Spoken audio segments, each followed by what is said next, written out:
অসুবিধাটা কি? লিখতে অসুবিধা তাহলে তো লেখার দরকার পড়ছে না। এইগুলো একটা কার্ড, ঠিক আছে, এগুলোকে বলে ফ্ল্যাশ কার্ড। ঠিক আছে, ফ্ল্যাশ কার্ড আমরা কি করি, যে ধর আমরা যেহেতু লিখতে পারছি না, পেন ধরতে পারছি না, আমরা কিছু পড়াতে যাচ্ছি, তখন আমরা কি করবো, পড়াতে হবে, তখন আমরা কি করবো, তখন আমরা এই কার্ডগুলোতে যে লেখা আছে সেই লেখাগুলো দিয়ে আমরা একটা বাক্য তৈরি করতে পারবো। যদি তোকে বলে তুই একটা বাক্য আমাকে দেখাতে হবে, মধ্যে থেকে তুই আমাকে দেখাতে পারবি, একটা বাক্য করে দেখাতে পারবি, দেখাতে ধর এখানে আছে একটা ভার্ব আছে, ঠিক আছে, আর তারপরে অবজেক্ট আছে, ঠিক আছে, এখানে আছে একটা সাবজেক্ট, ঠিক আছে, ওকে আমি ভেতরে নিতে পারছি না, আমি তো আসে না, সাবজেক্ট আছে, তারপরে ভার্ব আছে, ভার্ব জানিস তো, ভার্ব মানে ক্রিয়া, তারপর আছে অবজেক্ট, ভার্বের পরে যেটা বসে একটা formula, subject verb object SEO. তাহলে আমরা যদি কোনো বাক্য তৈরি করতে চাই তাহলে আমাদের প্রথমে সাবজেক্ট দিতে হবে, তারপরে ভার্ব দিতে হবে, তারপর অবজেক্ট দিতে হবে।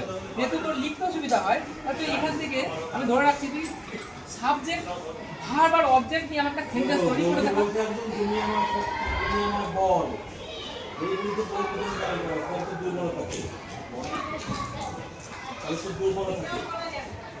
দুর্বল থাকে আমরা কি বলবো, this man is at grass, this man is grass মানে এই মানুষটি ঘাস খায়। তুই যেটা লিখেছিস এই সেন্টেন্সটা বানিয়েছিস, এটা একটা সেন্টেন্স হয়েছে, কিন্তু বাস্তবে এটা হয় না, মানুষ কখনো ঘাস খেতে পারে না। তাহলে আমি এই যে দিস ম্যানের জায়গায় যদি আমি অন্য কিছু দিই তাহলে কিন্তু এটা একটা সেন্টেন্স হয়ে যাবে। তো এর মধ্যে থেকে অন্য কিছু আসছে না, যে তুমি ঠিক করে বুঝে নাও যেটা যেটা আমরা একটা সেন্টেন্স তৈরি করতে পারবো। আমরা মানুষ তো ঘাস খায় না, হ্যাঁ, কিন্তু সেন্টেন্সটা হয়েছে, গ্রামাটিক্যালি কারেক্ট হয়েছে, ঠিক আছে। তো তুই এটা লিখতেই পারিস, মানকিস ইটস গ্রাস, মানকিস ইটস গ্রাস, কারণ বানররা কিন্তু ঘাস খায় অনেক সময়, মানে গাছের পাতা খায়। আরও জানতে পারলি কীভাবে সেন্টেন্স আমরা না লিখেও মানুষকে দেখাতে পারবো, কিভাবে আমরা জীবন বিজ্ঞান সাবজেক্টটা পড়তে পারবো, বুঝতে পারলি?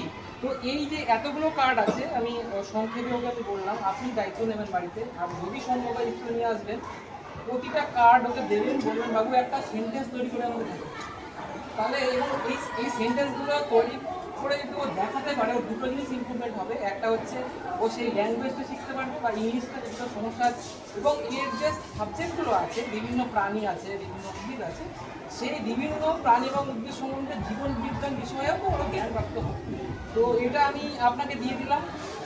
ওর যদি মানে গতাগতভাবে লিখতে তো ভালো লাগে না ওরমভাবে, তো এইগুলোভাবে ও পড়ুক, তাহলে ওর ভোকাবুলারি স্কিল বাড়বে এবং সায়েন্সের প্রতি নলেজ হতে আসে, ঠিক আছে। তো